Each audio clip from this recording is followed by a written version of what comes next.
les marchés financiers avec IG Markets, CFD Trading. Bonjour, c'est Gilles du site boursicoté.com. Voici l'analyse technique des principales paires de devises du marché Forex ainsi que l'analyse de l'or et du pétrole pour les matières premières. Nous sommes aujourd'hui le lundi 13 août 2012 et sur l'euro-dollar, suite à la petite phase de baisse ici que nous avons connue la semaine dernière, nous avons une phase de consolidation ici, alors qui revient en forme de rebond technique, donc qui revient suite à un test ici d'un 25,50, marqué ici un point haut sur la zone des 1,2375 qui était déjà connu. On est venu ici tester les 1,2250 et non pas les 1,2550. Donc suite à ce test ici, nous sommes revenus ici sous cette résistance majeure qui avait déjà fait parler d'elle, revenir tester cette zone, et puis là on est en train ici de commencer à marquer le pas. Donc un mouvement sans grand intérêt, plutôt un mouvement technique qui nous avait été donné ici par les indicateurs lors de l'inscription du point bas. On a vu déjà un retournement du MACD qui anticipe bien les retournements. Stochastique lui avait marqué un petit contact avec la zone de survente, idem pour le RSI, et puis les indicateurs sont en train de remonter, donc soulignant ici ce mouvement technique de rebond.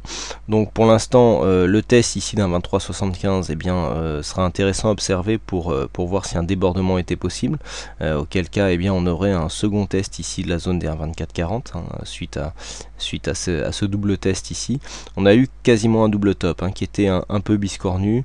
On est venu ici en deux fois marquer le deuxième top, et puis ensuite on a eu une baisse qui était relativement faible par rapport au mouvement de hausse ici, donc on ne validera pas ici un double top puisque on a vraiment un gros décalage de timing entre la phase de hausse ici, l'inscription des deux tops, et donc l'objectif qui a été rallié approximativement ici sur un 22,75. Par contre ici le mouvement technique correspond à une possible poursuite du mouvement baissier, puisque même si nous avons ici un test de la zone d'exagération haussière, on voit bien que les cours ici restent en contact avec la bolle inférieure, et donc là pour l'instant on n'a pas eu de contact avec cette bolle supérieure, on commence déjà à faiblir, donc on sent qu'on est bien plus orienté à la baisse, mais vous voyez que les bandes de Bollinger nous indiquent un resserrement, ce qui nous indique en fait une faible volatilité, et donc peu de tendance marquée. On est dans une phase d'oscillation, on le voit bien ici lorsque l'on élargit la vue, il n'y a pas de réelle tendance marquée, donc on est dans une phase ici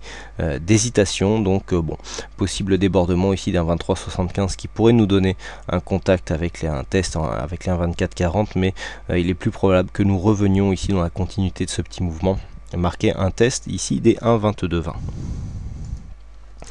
On continue avec le câble, donc le câble qui continue ici sur ce mouvement haussier. Alors on a eu des multiples tests, on a eu une fausse cassure ici, vous voyez qu'on est revenu, on tente à rester ici au-dessus de ce support haussier. Alors on le voit, et c'est déjà arrivé précédemment dans des configurations techniques similaires, on a ici cette bande de Bollinger ici qui se rapproche dangereusement du support, et on sait que les cours, à part ici une explosion haussière, ont du mal à rester au-dessus de ces bandes de Bollinger, et le fait que ça se resserre ici nous annonce une prochaine cassure. Le support a été fortement testé, les tests sont de plus en plus probants, même si ici on a eu un beau retour de hausse, vous voyez qu'on est revenu encore tester cette zone. Alors même si on essaye de replacer ici le support sur des cotations plus significatives. Voilà, si on essaye de se déplacer un petit peu comme ça, là on a quelque chose de pas mal. On voit quand même que ce support est très souvent attaqué, très souvent testé, et puis que là on a quand même un resserrement, même si on a légèrement infléchi la dynamique de ce support haussier, et que donc la cassure semble probable. On est quand même en surachat au niveau du stochastique, le RSI est nul, et le MACD ne note pas de réelle tendance. On est vraiment en perte de dynamique, on a quasiment un biseau ici qui est en train de se former, alors même que nous sommes ici en phase plutôt baissière. Donc ici ce biseau haussier constituerait une phase de consolidation, zone de consolidation qui devrait normalement avoir une sortie baissière. Donc ici sur le câble on peut s'attendre ici lors du prochain test ici des 1,5680 à une cassure de ce support haussier qui cette fois-ci pourrait aller beaucoup plus bas, certainement rejoindre ici la zone des 1,55 ici au plus bas du biseau, avant que les cours ne recommencent à monter. Ce scénario sera invalidé en cas de cassure pérenne de la zone des 1,5750. On continue avec le dollar yen, donc le dollar yen qui nous montre une configuration un peu similaire avec quelques jours d'avance donc par rapport à ce que nous avons sur le câble, puisque nous avons ici des multiples attaques qui se font sur le support, une résistance horizontale qui n'a que 3 attaques elle et donc qui n'a pas cédé. On a une cassure relativement brutale, hein. Vous voyez qu'au niveau de la configuration, bon, on n'était pas suracheté ici au niveau du stochastique, mais on est très hésitant au niveau du MACD, donc même configuration au niveau du RSI. On a cassé donc par le support, là on continue à revenir, alors on a vraiment très peu de volatilité, hein. Là on a l'impression que les bougies sont énormes, mais si on resserre, hein, pour avoir quelque chose de, je dirais, de normal, vous voyez qu'on a, c'est un tout petit mouvement que nous avons là, hein. Donc au niveau des supports résistance, c'est assez difficile à interpréter. Alors, vous voyez qu'ici on a oscillé depuis aujourd'hui, on a marqué des plus hauts ici à 78,40. Et 78,16 hein, pour le point bas, donc bon, ça nous fait 24 points de 24 pips de volatilité, d'oscillation, c'est vraiment très très faible.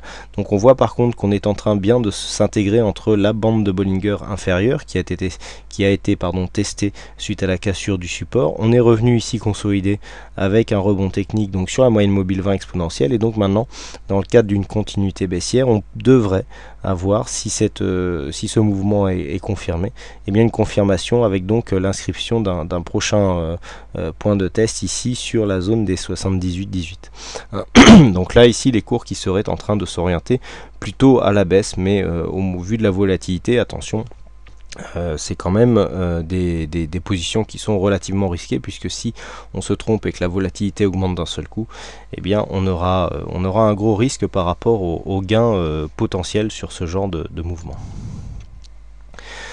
On continue avec l'or, donc l'or qui est toujours ici sur une tendance légèrement haussière, pas très dynamique. Vous voyez, on commence à venir marquer des attaques ici sur ce support que j'ai rajusté, mais surtout qui viennent ici au niveau de la bande de Bollinger inférieure. On n'arrive pas trop à rester calé au-dessus de cette moyenne mobile 20 exponentielle qui nous donne normalement une bonne idée de la dynamique en cours. Donc là, les cours sont en train de faiblir, on a du mal à revenir tester ici cette zone des 1628$ l'once, et donc l'or serait en train de stagner. Alors on a cette zone de résistance ici, vous voyez qu'on a eu du mal à la franchir, hein. On a tenté un débordement ici, on est revenu chercher là et on a marqué une cassure. Ensuite on avait une zone d'overlap intermédiaire ici aux alentours des 1619$ l'once. On n'a pas marqué de nouveau plus haut, on est revenu ici tester cet ancien support des 1615$ avant de commencer à remonter, mais bon, la bougie n'est pas clôturée, donc non significative, et donc on sent bien ici qu'on est dans une phase encore une fois d'hésitation, hein, puisque nous n'avons pas de grands mouvements avec une bonne volatilité sur cette séance, donc vraiment en attente de confirmation, mais il semblerait que cette phase légèrement haussière et peu dynamique soit tout de même en train de faiblir. Et enfin on termine avec le WTI, qui a marqué une forte phase haussière ici, puisque nous sommes partis ici des quasiment 87$ le baril pour venir marquer des points hauts à 94,70.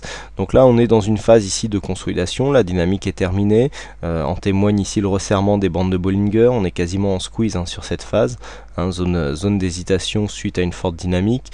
Donc là on oscille, on vient tester Bollinger haute, Bollinger basse, et on attend une sortie. Alors ce qui est intéressant, c'est que nous sommes ici entre deux zones techniques significatives, puisque cette résistance ici correspond à des récents tests de plus haut, et donc cette zone qui est devenue zone de support était précédemment considérée comme zone de résistance. Donc ici c'est assez intéressant de voir que cette zone consolide d'une manière horizontale entre ces deux zones techniques, puisque le fait de ne pas avoir de consolidation, un peu comme ce que nous avons sur le CAC, eh bien, nous montre que la pression haussière s'exerce encore, et que suite à une sortie et donc une possible cassure ici des 94,10, eh bien on pourra avoir un regain de dynamisme qui pourrait nous emmener marquer de nouveaux plus hauts. Donc pour l'instant je conserve un biais plutôt haussier sur le WTI.